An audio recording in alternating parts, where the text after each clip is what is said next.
Hey guys, Zelonius here. Welcome to another video on the channel. In today's video, we are going to be showing you the best meta 4-3-2-1 custom tactics to help you guys score more goals, have more fun, and most importantly, get more wins during team of the season. I'm here to help you guys. So, this FIFA, I think without a doubt, the 4-3-2-1 has to have been the most popular meta formation that we have had all year. I think right now the top three would be the 4-3-2-1, the 3-4-2-1, and the 5-4-1. I don't think there's much debate about being those three. The order you could maybe argue. There's definitely some other viable formations. 4-2-3-1's always good. 4-4-2, 4-2-2. But those are the top three, I think, in my opinion. And I think most pros and top level players would agree. So in this video, we're going to show you the tactics. We're going to talk about the type of players you want in each position, how you set it up, the pros and cons of it. So you're going to know how to use it and play with it in-game. As a side note, before I get into this, Team of the Season is the best chance all year to get rewards. I'm going to be streaming a lot of weekend leagues during Team of the Season. If you would like me to play your weekend league for you to help you get the best results, help you get the top rewards, then DM me on Twitter.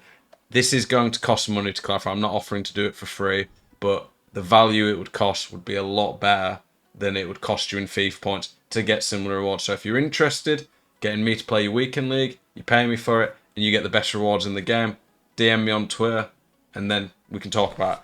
Anyway, for these tactics, let's get into it. So we have the 4-3-2-1. As always, I set up two variations. One is always a more defensive one. It's not defensive. I don't think really any formation this year that's very meta is super defensive. Maybe the 5-4-1 can be, but it's still very good going forward, which one of the reasons it's OP. But I always set up, generally speaking, a balanced version and a press after possession loss. Normally, I don't tweak them too much. You'll see the tweaks, but normally I don't change them too much. It's just that one is quite different because it presses a lot more aggressively when we lose the ball. So this one here, balanced 45 width, 40 depth. On new gen, you could play 72 depth. I've started to actually play old gen a bit more, partly because I get a lot of people asking me about new gen, old gen, and I've played most of the new gen this year, so I'm playing a bit of old gen for that. I also just find old gen version of the game more fun, faster, less defensive, so I prefer that. So if I'm going to be playing a lot, I'd rather have more fun whilst doing it. On new gen, you could definitely go 72 depth though to get the auto offside traps. That isn't a thing on old gen though. So 45 width, 40 depth, fairly compact, somewhat deep.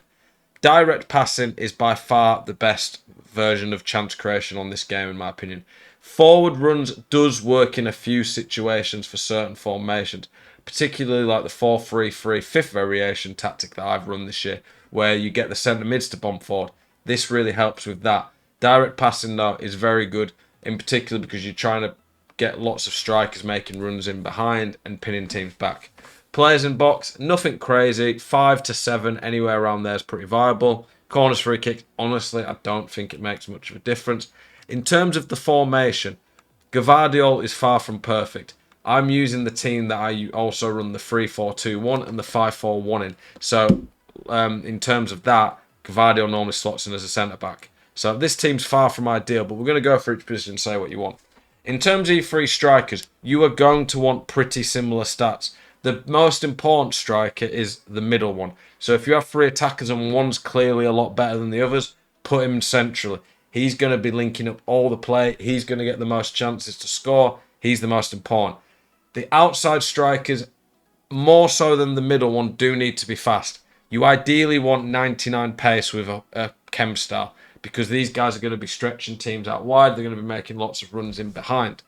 For the midfield, you generally speaking want at least one defensive-minded one, the middle one who's going to be able to sit deep. The thing about this formation, though, that's so good is it has three strikers when you go forward and attack, so it's very good for through balls, which are OP on this FIFA. But defensively, the way I set it up, and I'll show you and explain this, it turns into a 4-4-2 when you're defending. This makes it a nightmare to break down, and in turn, it's very good defensively and very good attacking. All the best tactics are. For the left centre mid and right centre mid, I want them to be pretty good going forward. I want them to be able to give me good options when it comes to attacking. They don't need to be like top level attackers, but good box to box midfielders. Now, in one of the versions, I have a more defensive-minded fullback. In that, it's Gvardiol. You can play more attacking fullbacks on both sides. It doesn't always fully work, but it is going to give you a bit more going forward, but it's going to leave you a bit more open defensively. In terms of what you want from your fullbacks and defenders, it's pretty obvious. It's the same standard stuff. You do want fullbacks who are pretty good on the ball, but there's a lot of options for that now. Like I say, this middle CDM, or he's a centre mid, but you put him on stay back. He needs to be pretty good defensively. Now, this is important. A lot of tactics don't require this level of in-depth in terms of the instructions to make them work properly. But if you don't do this properly, it will not work. So do bear that in mind.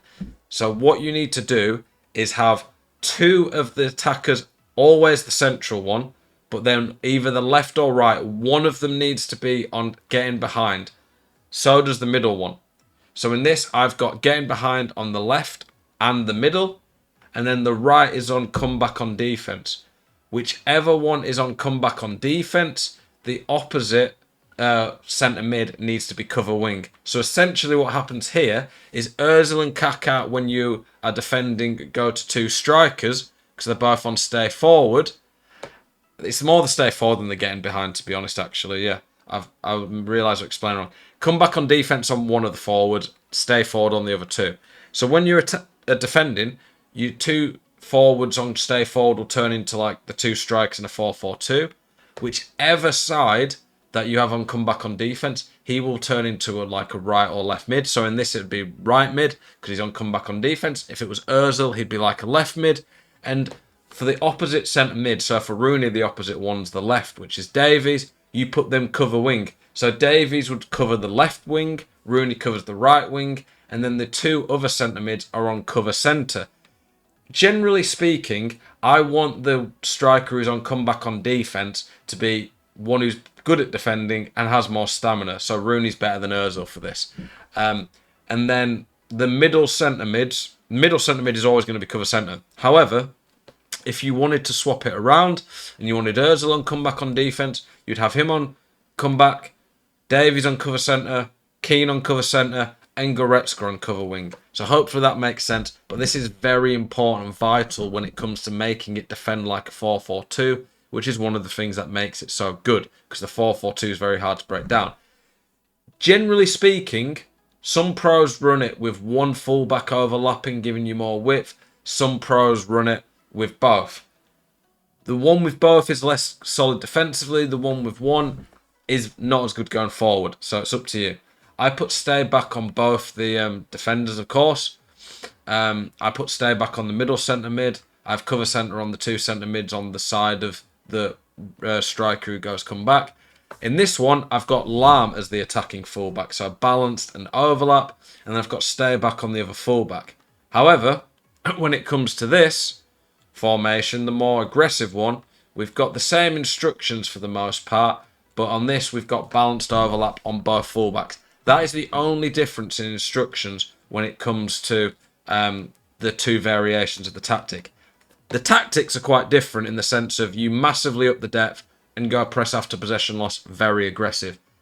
That just for me works as a good way of coming back into a game. I don't want to always go all out attack to get back into a game, but I want to be able to switch it up and be able to be a bit more aggressive. This works very well for that. So hopefully this has helped you guys out. This is one of the top formations. It's insane going forward. It's very good defensively. It'll help you get more wins in Weekend League. Appreciate you guys watching. And like I said, if you are interested in me playing your Weekend League for you, do DM me on Twitter. As always, keep it spicy. I'll see you guys in the next one. Peace.